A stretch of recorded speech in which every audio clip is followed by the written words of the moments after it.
హరి ఓం శ్రీ గురుభ్యో నమ. మనం ఇంతకుముందు చెప్పుకున్నది ఏంటంటే ఇక సుషుప్త అవస్థలో తమో గుణం ఒకటి ఉంటుంది. ఈ తమో గుణం ప్రధానంగా కలిగి ప్రాజ్ఞుడు అనబడేది అవిద్య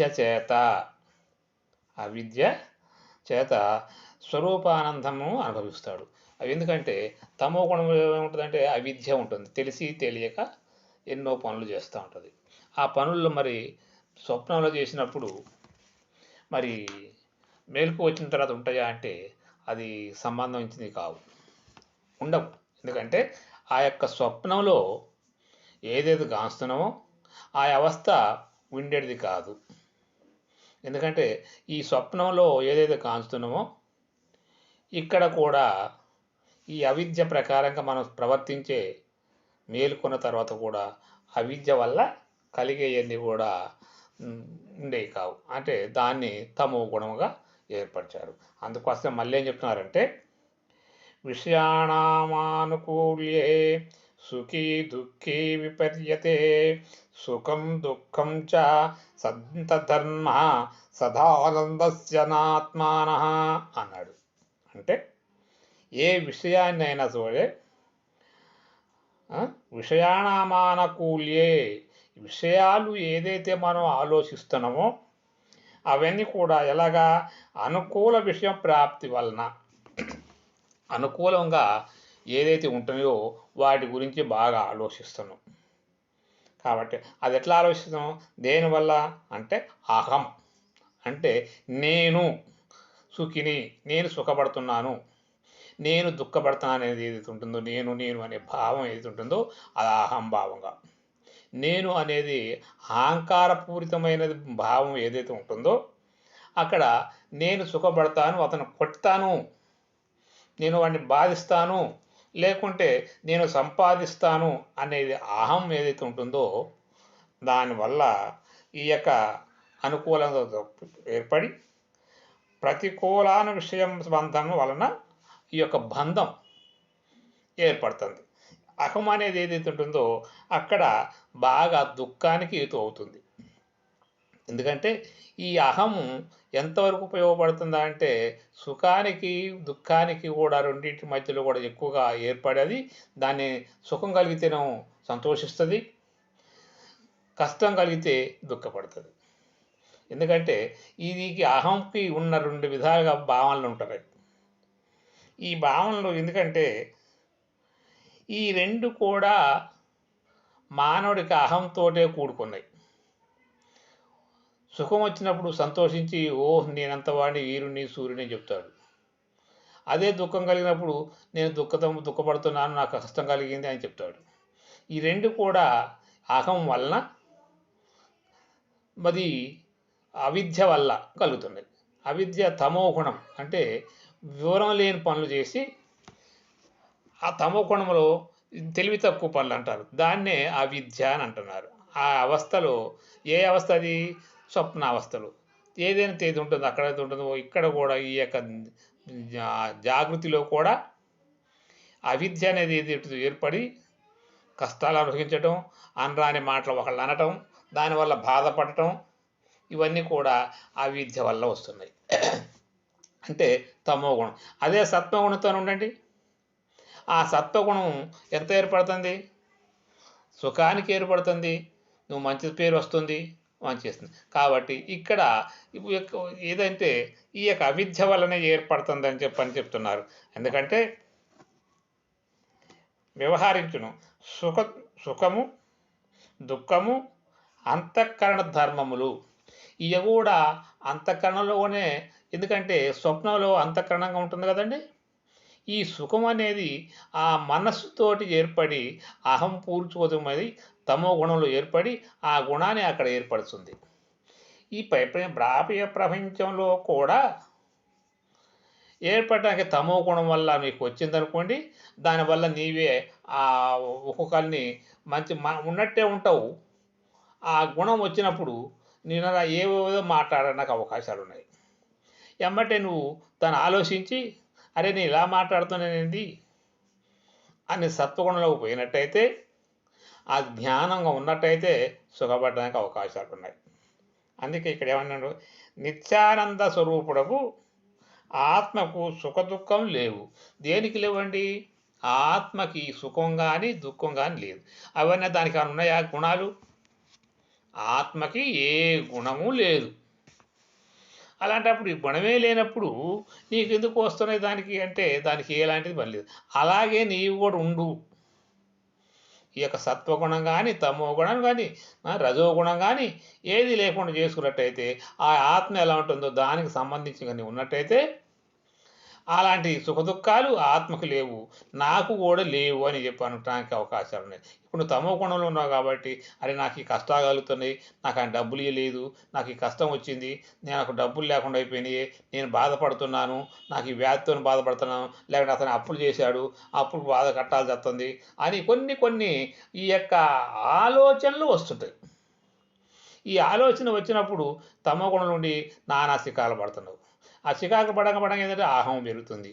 అహం పెరిగేటప్పటికి ఏంటంటే కోపం వస్తుంది. కోపం పెరిగినప్పుడు వాడిని ఏదో తిట్టడము, ఒకరిని తిట్టడము, అది చేయటము, ఇది చేయడం కాబట్టి దాన్ని ఆలోచించి ఆ గుణానికి పోయినట్టయితే అలాంటి గుణాలు ఆత్మకు లేవు అంటున్నాడు ఇక్కడ.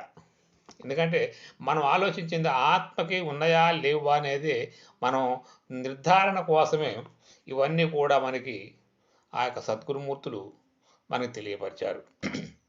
ఎందుకంటే గుణాలు ఎవరికున్నాయి అంటే నీకున్నాయి కానీ ఆత్మకు లేవు అంటున్నాడు.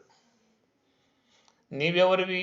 ఆత్మస్వరూపుడివా అంటే ఎప్పుడు ఆత్మస్వరూపుడు అవుతున్నావు అంటే ఆత్మ దర్శనం ప్రతి దాంట్లో దర్శనించినప్పుడు ఆ ఆత్మ దర్శించిన తర్వాత ఈ గుణాలకి నీవు అతీతంగా ఉంటున్నావు. మరి అప్పటిదాకా నువ్వు ఆత్మ కావు కదా, నేను వేరు నా ఆత్మ వేరు అంటున్నావు. ఎందుకంటే నీవెవరో నీకు తెలియదు కానీ దేవుని ఎలా చూస్తావు అంటున్నాడు భాగవత కృష్ణేశ్వర వారు. నీవేదో నువ్వు ఎరగాలి, ముందు నీవెవరో నువ్వు తెలుసుకో, అప్పుడు ఆత్మకాడికి పోమన్నాడు. ఎందుకంటే ఆత్మ చూస్తే కనిపించేది కాదు, నీతో మాట్లాడేది కాదు, నీతో వ్యవహారం చేసేది కాదు, ఇది చెయ్యి అది చెయ్యొద్దని చెప్పేది కాదు.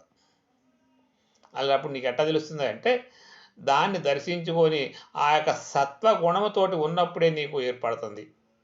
సత్సాంగత్యంలో ఆ సాధనలో పోయినప్పుడే ఏర్పడుతుంది. అప్పుడే ఈ గుణాలన్నిటి కూడా దాటివేసే శక్తి ఉంటుంది అన్నాడు ఇక్కడ. కాబట్టి అందుకే నిత్యానిత్య ఆనంద స్వరూపుడైన ఆ ఆత్మ పరమాత్మ కూడా ఎప్పుడు కూడా నీకు లేదు, దానికి ఇవన్నీ కూడా అంటవు అన్నాడు. ఆత్మార్థత్వేనాహి ప్రియాన్ విషయో నాస్వత్తః ప్రియం సత్వ ఏవ హి సర్వేషామాత్మా ప్రియతామోయతః అన్నారు. అంటే ఆత్మార్థం అంటే ఇక్కడ విషయములందు ఆత్మబుద్ధి కలిగినప్పుడు ఏంటంటే ఈ గుణాలన్నీ కట్ చేసుకొని తీసేసి నాకు ఆత్మకి ఈ ఎట్లయితే గుణాలు లేవో నాకు ఉన్నాయి అనుకుంటే ఈ గుణాలన్నిటి కూడా తీసేసుకున్నప్పుడు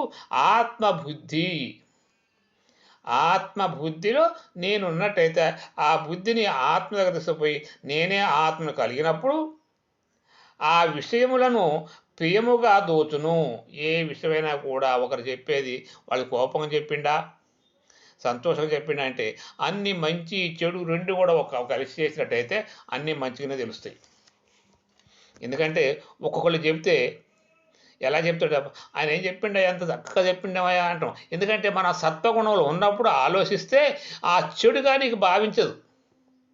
చెడు భావించేది ఎప్పుడంటే నీ ఆలోచన మార్పు చెందినప్పుడు వాళ్ళు చెప్పింది నీకు అర్థం కానప్పుడు ఏం చెప్తుండే అనేది చెడే చెప్తుండే కానీ మంచి బాగుపడే లక్షణాలు చెప్పడేది అంటే అక్కడ గురువుగారు సత్సాంగత్యంలో ఎన్నో విషయాలు మనకు తెలియని విషయాలు చెప్తాడు. కానీ నీకు అర్థం కానప్పుడు నువ్వేం చెప్తున్నావు అంటే ఏం అర్థం కావట్లేదు, ఎందుకు ఆ సినిమా పోయినా కూడా మంచిగా ఉంది సినిమా ఆ సినిమాలో అయ్యో నువ్వు బ్రహ్మాండంగా ఉంది, వాడు తాగుతుండు, కొట్టుకుంటుండు, గుద్దుకుంటుండు, తండ్రుకుంటున్నారు, ప్రేమిస్తున్నారు, పెళ్లి చేసుకుంటున్నారు, అద్భుతంగా ఉంది ఆ సినిమా అనుకుంటున్నావు. మరి ఇది కూడా సినిమానే. కానీ ఈ సినిమా నీకు అర్థం కానప్పుడు చికాకు అనిపిస్తుంది. అందుకే సత్వగుణాన్ని ప్రేరేపించినప్పుడు, ఆత్మబుద్ధిని కలిగినప్పుడు, ఆత్మలోని ప్రేరేపించినప్పుడు నీకు అన్నీ కూడా చెప్పేవన్నీ కూడా మంచి కలుగుతున్నాయి. ప్రియమైన వాక్కులే కనపడతాయి కానీ అప్రియమైన వాక్కులు నీకు కనిపించదు, వినిపించవు కూడా. ఎందుకంటే ఆ చెప్పే వాక్కులు ఎలా కనపడంటే అమృత తుల్యంగా కనపడతాయి. అదే నీకు అర్థం కానప్పుడు అమృతమైన వాక్కుల్ని విషవాక్కులుగా భావించగలిగే శక్తి నీకు వస్తుంది. ఎందుకు చెప్తున్నాడు ఆయన విషయం, కానీ ఎందుకు ఆయనకు మిట్ట వేదాంతం అని ఆయన చెప్తున్నాడు. మనం ఒక్కోసారి మనం మన నీతి మాటలు చెప్పామనుకోండి ఒకళ్ళ దగ్గరికి పోయి, ఏమంటే ఓసారి లేవా నీ నీతి చెప్తున్నావు లేవా, నీవే చక్కగా నడవు కానీ నాకేం చెప్తావు పోవా పో అంటాడు. అంటే అతనికి ఈ పనికి రానప్పుడు ఆయన దగ్గర అప్పుడేముంది, తమో గుణం ఉంది. ఆ తమో గుణంలో ఉన్నప్పుడు ఆయనకి ఏముంది, ఏం కలుగుతుందా అంటే ఈ భావన జ్ఞానం అనేది లేక అజ్ఞానం దగ్గర అవిద్యలో ఉండి అజ్ఞానమే ప్రేరేపిస్తుంది బాగా. అది ఎప్పుడు మనకి ఏర్పడుతుందా అంటే ఈ గుణం దాటి తప్పి ఆయన జ్ఞానం ఆలోచించినప్పుడు మళ్ళీ అవన్నీ కూడా విషతుల్యమైన మాటలు ఆ అమృతతుల్యంగా కనపడతాయి. అందుకే అంటారు చూడండి, ఒక మాట స్నేహితంగా ఉన్నప్పుడు ఇద్దరు కలియక మంచిగా ఉన్నప్పుడు వాడు ఏదన్నా అరే అన్న మంచిగా వెళ్తుంది, లామిడి కొడకన్నా మంచిగానే అనిపిస్తుంది. అదే వాళ్ళిద్దరిలో చెడు భావన వచ్చినప్పుడు ఏం తెలుస్తుంది అంటే ఏందన్నా అంటే అరే నీ అన్ననంటవారా నువ్వు నీ అయ్య పుట్టారా గాడి కొడక అని చెప్పి అంటాడు వాడు. చూడండి, వాళ్ళిద్దరే స్నేహితులైనప్పుడు కూడా స్నేహితంగా ఉన్నప్పుడు మాట దూరుతుంది. ఎన్ని మాటలు అనుకున్నా కూడా ఏమో మనోడే కదా అనుకున్నట్టు పోతాడు, సభ్యుడు ఊకుంటాడు వాడు. చాలా చక్కగా ఉంటారు ఇద్దరు. అక్కడే ఇద్దరికి కయ్యం వచ్చినప్పుడు విషతుల్యంగా మాట వచ్చినప్పుడు మంచి వాక్కు మాట్లాడినా కూడా విషంగానే మాట్లాడిపోతాడు అక్కడ. చూడండి ఎంత గొప్పగా ఆనందంగా ఉంటుందో. అమృతతుల్యమైన వాక్కులు ఉన్నప్పుడు కూడా విషతుల్యం అవుతాయి అప్పుడు. అందుకే ప్రతి ఒక్క విషయం కూడా మన యొక్క ఆత్మ ఏదైతే జ్ఞానం కలుగుతుందో ఆ జ్ఞానంలో అన్ని ఆలోచించినప్పుడు సత్వగుణంతో ఉన్నప్పుడు ఆ గుణంలో అన్నీ కూడా అమృతతుల్యాలు ఏర్పడిపోయి అమృతంగా కనపడుతున్నాయి. అందుకే ఆత్మబుద్ధి కలిగినప్పుడు ఆ ఆత్మ ప్రేరేపించి సత్వగుణం కలిగినప్పుడు అన్నీ కూడా ప్రియముగానే కనపడతాయి, అప్రియముగా కనపడవు. కాబట్టి ప్రేమించుట ఆత్మ కొరకే కానీ విషయములను తమంతట స్వరూపము చేత ప్రియమైనవి కావు. ఆ హేతు వలన నెల్లరుకును స్వరూపముకు ఆత్మే ప్రియతము. ఇక చూడండి అది చెప్తున్నాడు చక్కగా. ఏదంటే ఏదైనా ప్రేమించినప్పుడు మనం చెప్పుకున్నామే, ప్రేమ అనేది ఏదైతే ఉంటుందో అప్పుడు ఏది కూడా విషతుల్యంగా కనిపించదు, అన్నీ అమృతతుల్యంగా కనిపిస్తాయి. అదే ఆత్మని ప్రేమించినప్పుడు ఆ సత్వగుణంలో నీలో కలిగినప్పుడు అన్ని యొక్క భావనలన్నీ కూడా సత్వగుణం కనిపిస్తున్నాయి. కాబట్టి స్వరూపము ఆత్మయే ప్రియము. అయితే ఈ యొక్క ఆత్మ జ్ఞానం కాబట్టి నేను ఆత్మస్వరూపుణ్ణి, నాకు ఏది గుణాలు లేవు, నేను సత్వగుణంతోనే ఉంటున్నాను, నాకు ఈ రజోగుణం కానీ తమో గుణం కానీ లేదు, నేను పరమాత్మ స్వరూపుణ్ణి ఆత్మ దర్శనం చేసుకున్నప్పుడు నీకు కలుగుతుంది. అప్పుడు దాకా కూడా అన్నీ కూడా ప్రియమైన వాక్కులు ఉన్నా కూడా అప్రియములుగానే కనపడుతున్నాయి. అందుకే ఏం చెప్తున్నారంటే నవారేపత్యుకామాయ పతి ప్రియో భవతి ఆత్మానస్తు కామాయతి పతి ప్రియో భవతి ఇత్యాది శృతులు ప్రమాణములు విశేషముగా తెలియకూరు వారు వేదాంత పంచదశలో ఆత్మానంద ప్రకరణంలో చూడవలను. ఏదైతే మనం ఆత్మ పరిస్థితి కావాలనుకుంటున్నామో వేదాంత పంచదశి అనే గ్రంథం ఉంటుంది చూడండి, ఇంతకుముందు కూడా చెప్పామండి. ఎందుకంటే ఈ యొక్క తత్వ విచారణల కోసము వేదాంత పంచదశి ఒకటి ఉంటుంది. దాంట్లో చూసినట్టయితే మనకి అన్ని విషయాలు తెలుస్తాయి అని ఆత్మ గురించి ఎక్కువగా ఆ దాంట్లో చెప్తున్నారు. అందులో ఏ ప్రకరణ చూడమంటే ఆత్మానంద ప్రకరణ చూడమన్నాడు. ఆత్మానంద ప్రకరణ చూసినట్టయితే నీకు ఈ ఆత్మ గురించి ఎక్కువగా తెలుస్తుంది అన్నారు. కనుక ఇంకేమన్నారంటే తతాత్మా తథానాబ్దో నాస్య దుఃఖం కదాచన యత్సుషుప్త నిర్విషయ ఆత్మానందోనుభూతయే శృతి ప్రత్యక్షమైతి హ్యామనోమానం చ జాగ్రతి అన్నారు ఇక్కడ. అంటే ఆ హేతువు వలన ఆత్మ సర్వదా ఆనంద స్వరూపుడు. ఆత్మ ఎప్పుడు కూడా ఆనంద స్వరూపుడేనండి. దానికి ఆనందం అని ఇక్కడ ఆనంద స్వరూపుడు అని అంటున్నాడు. కానీ ఒకటి ఆత్మ ఎప్పుడు ఆనందంగా అనేది కానీ ఆనందం లేదని కానీ లేదు.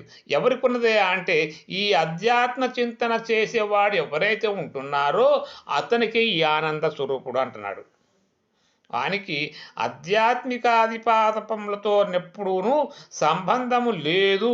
సుషుప్తి అవస్థ యందు సర్వ విషయ శూన్యమై సుఖ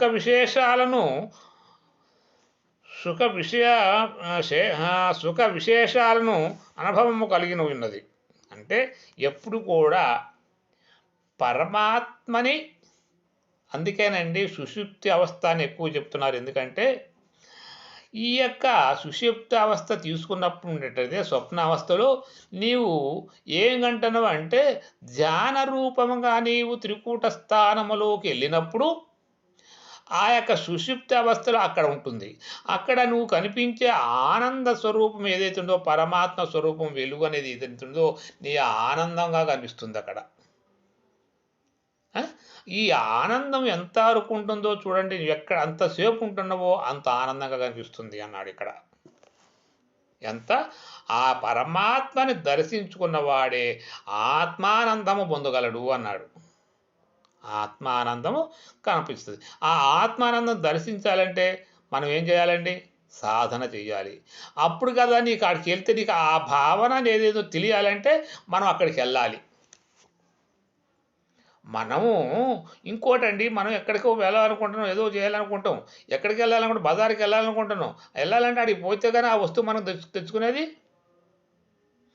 ఇక్కడి నుంచి ప్రయత్నం చేసి బయలుదేరిపోతే ఆ బజార్కి వెళ్ళగలం.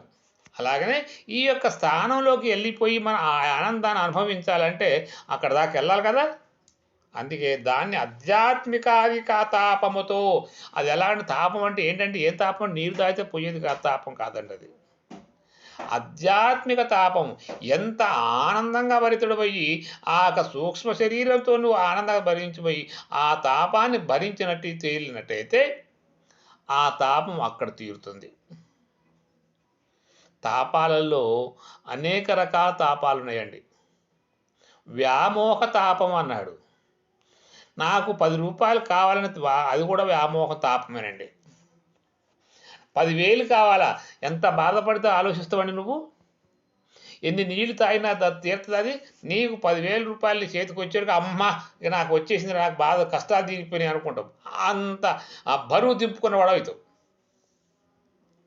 అలాగనే ఈ ఆత్మానుభవతి ఏదైతే ఉందో ఆనంద స్వరూపముగా ఆధ్యాత్మిక తాపం అన్నాడు ఇక్కడ. ఈ యొక్క ఆధ్యాత్మిక తాపం, నేను ఆ పరమాత్మని చేరుకోవాలి, ఆ పరమాత్మ ఆనందం పొందాలంటే నేను ఆయన దగ్గరికి వెళ్ళాలి, నేను ఎప్పుడు వెళ్తాను అనే ఆలోచన జ్ఞానం వల్ల తప్పిసిపోతూ ఉన్నప్పుడే అప్పుడు నీకు ఆ తాపం కలుగుతుంది. అందుకే ఇంతకుముందు కూడా ఒకసారి చెప్పానండి. ఏమనంటే ఈ యొక్క అక్కడికి వెళ్ళినప్పుడు ఏమవుతుందంటే జల్లులాగా పడుతుంది అని చెప్పాను. మనసు కురిచినట్టు నువ్వు కింది నుంచి పైదాకా పోయాక ఆ తాపం వల్ల వేడి ఎక్కువ పుడుతుంది బాడీ. నువ్వు అక్కడికి వెళ్ళినప్పుడు ఏమవుతుందంటే ఒక మనసు కురిసినట్టు కురిసేసి నీ యొక్క వేడిని చల్లార్చేయకుండా అక్కడ ఉన్నది. అది బిందు బిందు పడుతూ ఉంటుంది. అమృతాన్ని తాగినవాడు అవుతున్నావు అని చెప్తున్నాను. ఎంత గొప్ప అండి అది. ఆ తాపం తగ్గాలంటే అక్కడికి వెళ్ళినప్పుడు ఆ తాపాన్ని తాగే వాళ్ళకి ఆతి చెందుతుంది.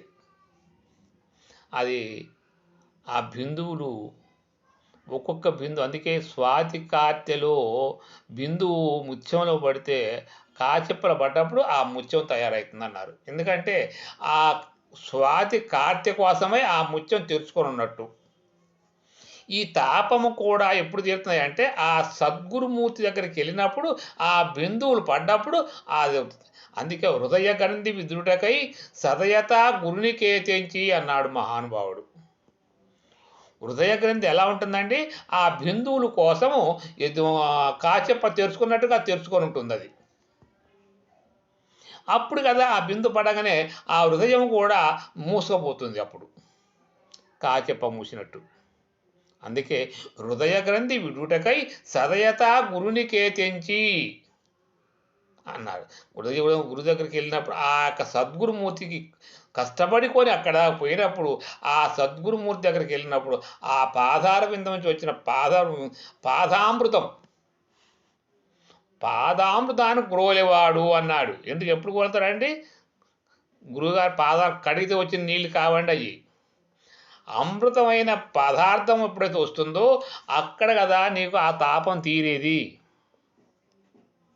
అందుకే ఆధ్యాత్మిక తాపం అన్నాడు. ఏమన్నారండి? ఆధ్యాత్మిక తాపం అంటే అక్కడికి వెళ్ళినప్పుడు కదా ఆ తాపం తీరేది. అందుకోసం ఎక్కువగా ఆ తాపాన్ని తీరాలంటే అక్కడికి వెళ్ళాలండి. కాబట్టి ఈ యొక్క ఎక్కడి నుంచి వస్తున్నాయంటే సుషుప్త అవస్థ యందు నీవు చూసుకుంటూ పోతున్నావు కదా. ఇప్పుడు ఆధారములు ఎవరున్నారు? వినాయకుడు ఉండు ఎన్ని చేసుకుంటూ షట్చక్రాలు కూడా విమర్శించుకుంటూ పోతున్నాం కదా. ఆధారం, స్వాదిష్టం, మణిపూరకం, అనాహతం, విశుద్ధం, ఆగ్నేయం. ఆగ్నేయం కడిగిపోయినప్పుడు కదా సుషుప్తికి నీకు ఏర్పడింది. ఇవన్నీ కూడా జ్ఞాతలో ఉండి చూసుకుంటూ దర్శించుకుంటూ పోతున్నావు. అక్కడికి పోయినప్పుడు అక్కడ సుషుప్తిలో ఆగిపోయావు. ఎందుకంటే అక్కడ చూస్తున్న తెలుస్తుంది కాబట్టి. ఇప్పుడు మనం చెప్పుకునేవన్నీ కూడా సుషుప్తి గురించి చెప్తున్నాం. ఎందుకంటే అక్కడ ఏం కలుగుతుంది అనే విషయం గురించే మనం చెప్తుంది. ఈ సుషుప్తి అవస్థలో సర్వ విషయములు కూడా అనుభవిస్తున్నాం. సర్వ విషయ శూన్యమైన సుఖ విశేషానుభవము కలుగుతుంది. ఈ ప్రాపంచికములో జరిగే విషయాలన్నీ కూడా శూన్యమైపోయి స్వప్నావస్థలో జరిగేవన్నీ కూడా ఇక్కడ కనిపిస్తున్నాయి. ఇక్కడ జరిగే ప్రాపంచకంలో జరిగే మొత్తం కూడా శూన్యం అయిపోతున్నాయండి. ఇక్కడ సుఖ విశేషాల భావము కలుగుతుంది. అక్కడ ఏదైతే నీకు అమృతుల్యంగా కనిపించిందో అక్కడ కలుగుతుంది. ఎక్కడ? ఆగ్నేయ స్థానంలో సుషుప్త అవస్థలు. కాబట్టి అది ఆత్మానందము. అక్కడ కలిగినప్పుడు ఆ జ్యోతిని చూసి అబ్బా ఎంత బ్రహ్మాండంగా ఉంది. ఆ వెలుగు, ఆ వ్యవహారము అది చూస్తే నీకు కిందికి రావాలనిపించదు. ఆ ఆనందమే ఆనందం. అందుకే బ్రహ్మానందం పరమసుఖితం కేవలం జ్ఞానమూర్తత్వం అన్నాడు. బ్రహ్మానందం అక్కడ ఉండిపోయినాక నీకు చూస్తే బ్రహ్మానందంగా ఉంది. కాబట్టి ఆ జ్ఞానం తెలుసుకున్నప్పుడు ఇది ఇట్టి ఆత్మానంద స్వరూపమును ప్రత్యక్షము చేత ఈ ఇతిహాసముల వలనను ప్రమాణములను చేతను తెలియనగును. ఇక్కడ ఎందుకు తెలుస్తుంది? ఎట్లా తెలుస్తుంది అంటే ఇవన్నీ తెలుసుకొని దాటించుకుని పోతున్నావు. కానీ ఆడికి పోయేవరికి నీ అన్నీ కూడా గమనించడానికి అవకాశాలు ఉన్నాయి. ఎంత గొప్ప ఏంటి అయ్యి? అంత గొప్పగా ఆ ఆనందంలో మునిగిపోయాడు. అందుకే శ్రీరామచంద్రుడు కూడా ఆ ఆనందంలో మునిగిపోయి నాకు దీనికంటే మించింది లేదు అనుకున్నాడు శ్రీరాముడు.